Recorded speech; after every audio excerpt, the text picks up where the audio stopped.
Hey guys, it's X. How's it going? Here in Razorfen Downs, and I'm still having a lot of fun with my paladin.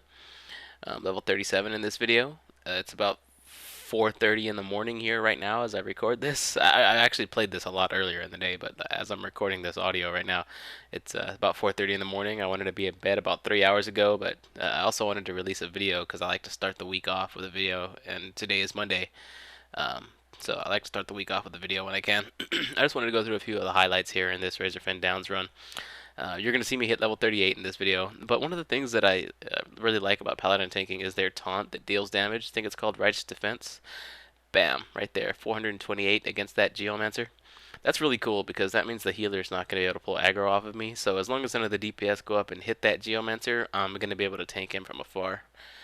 And one of the things I excuse me, one of the things I really like about old level low level content is that you can see just like from this pool right here.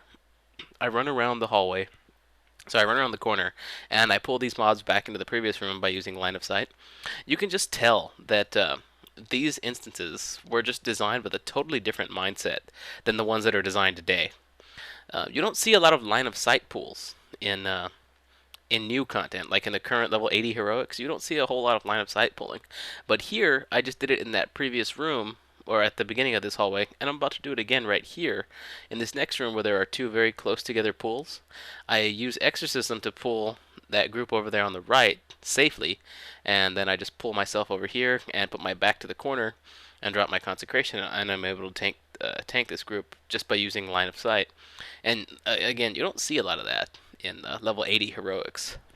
It's it just goes to show you that there's, and I'll show you a couple of other things too in this instance that just show that you can really see how the developers' mindset have changed when they were designing these dungeons. And this next is just a couple of melee mobs, so I just pull them with exorcism. But for example, on the first boss, after you ring this gong for the third time, Toot and Kosh will come out, and he's a pretty cool boss. I like to tank him right where he enters the room. And he's actually susceptible to your Hammer of Justice. And watch what I do here. I cast my Hammer of Justice so that it stuns him. And then while he's stunned, since he can't hit me, I can cast Exorcism. And I get a nice spike in threat by doing so, and it deals a good amount of damage to him. And then I follow that up by judging Wisdom on him. And from this point on, you can pretty much just AFK tank him. You can just auto attack tank him at this point, because all that threat that you build up in that short amount of time, no one's going to be able to catch up. But like I was saying, you can really see where the developers' mindset have changed, because in level 80 heroics, you're not going to see very many bosses. In fact, I don't think there are any bosses that are susceptible to stuns. But this guy right here is very much susceptible to a stun, as you just saw. A little later, you can see again, there's a pull up on a ridge there, and I decided to see if Exorcism will work from down here. So I cast it on the Necromancer, and then I run up to the little ledge, just below the little ledge where they were standing, and in this way I've used line of sight to pull these guys again. And so, I mean, you just don't see stuff like this in later instances. You don't have quite as many opportunities to be quite this creative in current heroics. And I'm hoping they bring some of that into Cataclysm.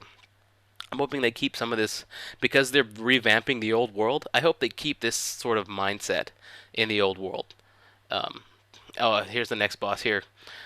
These little skeletons are no real threat. What is the threat is the boss up top. See again. What I do is I taunt him with my range taunt here, and it deals damage to him. And then from there you can just go up there and tank him. But again, you don't see bosses who stand on top of difficult to traverse areas like this hill of bones that just try and snipe your healer while a bunch of little mobs will attack your group. I mean, you just don't see that anymore. I mean, you see a lot of really scripted stuff. Oh, and in case you didn't notice, you might want to go back and watch. I used my stun and exorcism trick on him too, because he also is susceptible to Hammer of Justice, and because he's undead, just like Toot and Kosh was, your exorcism is going to crit on him, so it's a lot of threat. But yeah, like I was saying, you just don't see stuff like this anymore. So anyway, he's a fairly easy boss to take out. And another thing that I like about running low-level content is that you're going to run into a number of newbies. And by newbies, I don't mean people who suck at the game. Because they're the people who are like, oh man, you suck. And then they'll call you like a noob. And I don't mean these guys are noobs. I mean these guys are real newbies. And as you'll see in the chat here coming up soon, these people are legitimately new to the game, and there's just something pretty nice about being the most experienced one in a group. And I don't mean like experience as in levels. I mean experience as in like having played longer and knowing more things. And you know, that's part of being a tank. Again, in my Frost Tanking 101 series, I talked about the responsibilities of being a tank, and that's part of it. Knowing what's coming, knowing the instances, knowing what everyone in the group can do. And so that's why I fit this role so well. But I kind of like grouping with these newbies. Well, watch. I'll just let the chat box speak for itself here.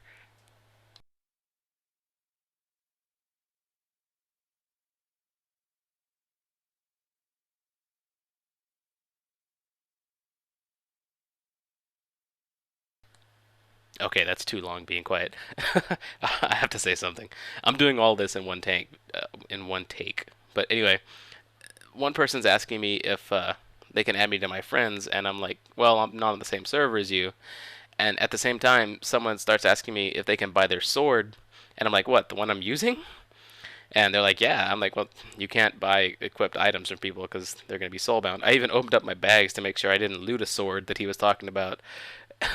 And so I'm, having explained this to these guys while we wait for the rogue to appear. Finally, he appears, and I cast Blessing of Kings on him. And yes, I did cast Kings because we have a warrior, and the warrior is going to be casting Battle Shout, which will override my might. So I used Kings on the rogue, and that's one of the things I strongly dislike about paladin tanking is the buff mechanic. The system they have for pally buffs is very, very clunky.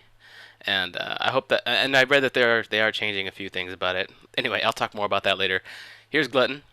This guy is pretty much just tank and spank, and that seems to be the theme, I think, with these abomination type bosses. They're pretty much all just tank and spank.